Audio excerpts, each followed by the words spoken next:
Hello and thanks for joining us for this week's edition of Inside the Americas. Coming up, Trump's travel ban hangs in the balance.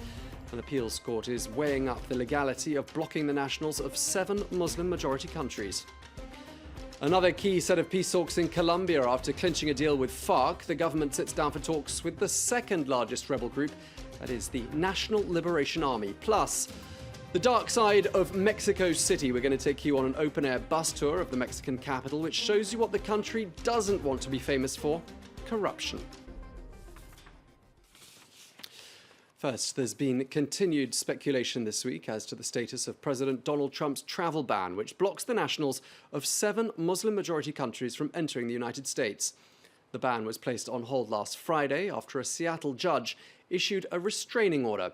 And this week, the federal government has been appealing that decision, insisting that it is motivated by terrorism concerns. But the concern it raises amongst those who oppose it is whether or not that ban discriminates against Muslims, therefore making it unconstitutional. Well, for more, I'm joined now by our international affairs reporter, James Andre. James, what's the status of that travel ban right now?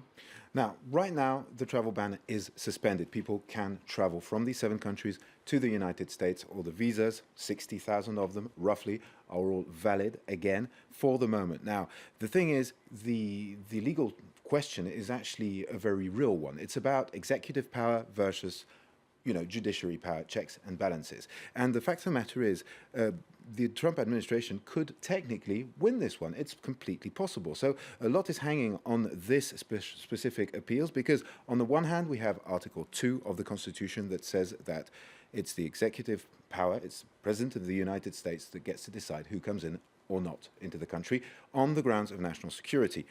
But Amendment 1 says you're not allowed to discriminate against any groups or any religions. So this is the big questions. Now, a lot of people have been weighing in, and that includes tech companies in the Silicon Valley who've been saying that they cannot work without these immigrants from these countries, that they need people from outside the United States in order to operate. And there have been many, many groups that are coming in and weighing in on this process. But we'll have to see what comes out of it. And the fact of the matter is, this decision is a very important one because then it could all move up to the actual Supreme Court. But the thing is, the Supreme Court is hung at the moment. You've got 4 Democrats, 4 Republicans. Now, they could just decide along party lines, in which case there would be no decision from the actual Supreme Court, in which case whatever is decided here in appeal would actually stay. What happens afterwards. Okay, so what you're saying is we could actually be looking at a situation whereby individual states are in a long-running legal battle with the Trump administration. Well, there is a potential long-running legal battle, and then other states can potentially sue as well. So yes, this could be long, but then there are also other initiatives that are taken on the state level. Now, that would not have effect on the actual ban, but more on the Trump administration's policies as a whole. Now, for example, we have the states of California and the states of New York who are considering having a vote to become so-called sanctuary states, which means they would not enforce decisions to expel illegal immigrants that are on their soil. Now, of course, this goes against the Trump administration's desires, and some cities along the southern border, along the border with Mexico, were already sanctuary cities. Now, what the administration has done was said, right, if you carry on being sanctuary cities, we will defund you. You will not be getting any money from the United States as a federation anymore. Now, these cities have actually stepped down. The problem is you can't really bully California with telling them that you will not have, that you'll be defunded by the federal tax if you do not comply, because actually California gives more money to the United States than the United States gives to California.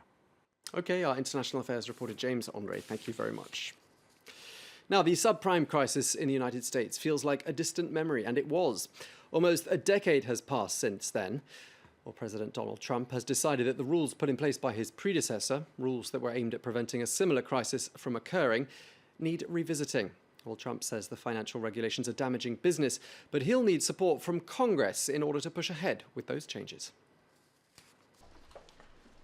It's not just any documents Donald Trump is about to sign in these images. With these executive actions, the U.S. president launched a review of America's financial regulations. We're assigning core principles for regulating the United States financial system. Doesn't get much bigger than that, right? The law Trump wants to undo was set up 7 years ago. Back then, the U.S. had just faced its biggest economic crisis in 70 years. Bankers' risky investments in a country that had little financial restrictions had led to a massive financial and housing crisis. Millions were evicted from their homes, millions lost their jobs. Can't help but be angry because my husband worked hard to take care of this house. To know that at his death, that we were even further behind than when we originally started. I mean, it's heartbreaking for him and it's heartbreaking for me. Taking office in 2009, the Obama administration injected billions of tax money to save banks from collapse, but it also agreed on ways to avert new financial disasters. We'll enact what's called the Volcker Rule to make sure banks protected by safety nets like the FDIC can't engage in risky trades for their own profit. We'll create what's called a resolution authority to help wind down firms whose collapse would threaten our entire financial system. But some say these rules are too restrictive and hurt the economy. After criticizing Wall Street throughout his campaign, The media, the special interests, Wall Street, the career politicians, the system is rigged. And I've been saying Donald Trump recruited a Wall Street executive to head the Treasury Department and heard the banker's message. we expect to be cutting a lot out of Dodd-Frank because, frankly, I have so many people, friends of mine, that have nice businesses. They can't borrow money. They just can't get any money because the banks just won't let them borrow. To undo the law, Trump needs support from Congress and to convince Republican lawmakers who voted for the reform 7 years ago to help tear it up. Without objection, so ordered. Under the previous order, the title amendment. Now, the Colombian government has this week begun holding a first round of peace talks with the last of the active rebel groups in the country, namely the National Liberation Army. Well, this is part of a continued push aimed at ending what's been more than half a century of conflict, which has claimed the lives of more than 250,000 people. Well, last year, the government struck an historic deal with the largest of the rebel groups, FARC. France 24's Catherine Viette tells us more. A goodwill gesture by the National Liberation Army. Ahead of the kickoff of formal peace talks with the Colombian government, the ELN has released a soldier it captured at the end of January. Speaking after he was freed, Freddy Moreno says he's hoping for peace. Of course, it's a humanitarian gesture.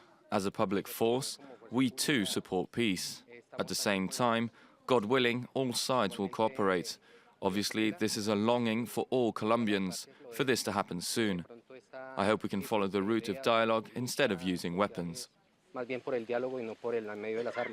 Last week, the rebel group also released a former congressman it had been holding captive for the past 10 months. In exchange, the government pardoned 2 ELN members. Founded in 1964 and taking inspiration from the Cuban Revolution, the guerrilla group's stated aim is to fight against the unequal distribution of land and resources. Over the decades, ELN has attacked large landholders and multinational companies and repeatedly targeted oil pipelines. The 2,000-strong group is considered a terrorist organization by the U.S. and the EU. While the government has concluded successful peace negotiations with the country's largest rebel group, the FARC, experts warn this could prove a tougher sell. Colombian President Juan Manuel Santos has been criticized for making too many concessions to rebels accused of war crimes. Now, Mexico is amongst the world's top 10 destinations for tourists, but the country is also ranked in the bottom third of Transparency International's corruption ranking. Well, one company has decided to combine these two facts and start open-air bus tours showcasing the dark side of Mexico. Well, the goal is to raise awareness about this endemic problem. France 24's Brian Quinn has that story. These Mexico City tourists are headed to take a look at the president's house. But this is not your average sightseeing tour.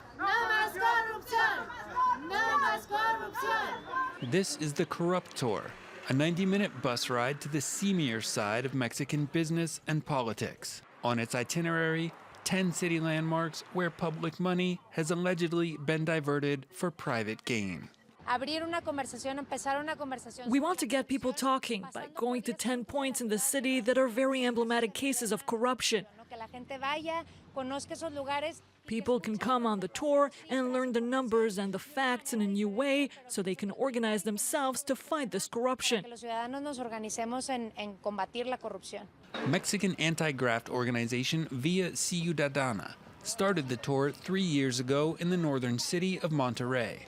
Passengers don't just hear stories behind massive projects like the Pillar of Light Tower, where a construction company was allegedly allowed to massively overcharge for steel, or the Senate building, whose construction ran the equivalent of nearly 150 million euros over budget.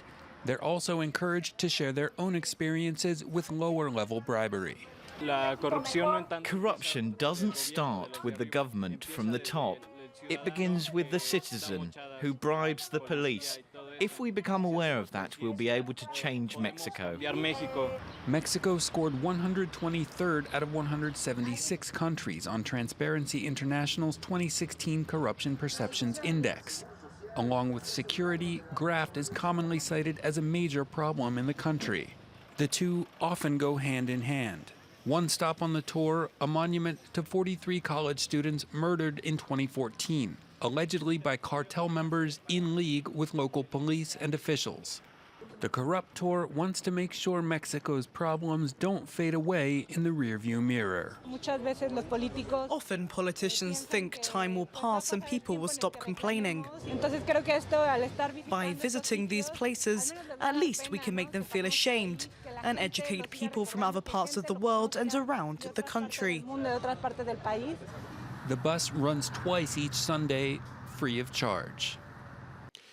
And finally, what would you do if you'd just ended 2 terms as President of the United States? Well, here's one answer.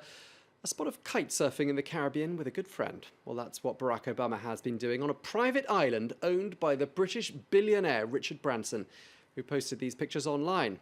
Well, whilst he was still a resident of the White House, Obama was prevented from all kinds of dangerous water sports, this on the grounds of safety. Well, that's it for this week's edition of Inside the Americas. Thanks for watching. See you again soon here on France 24.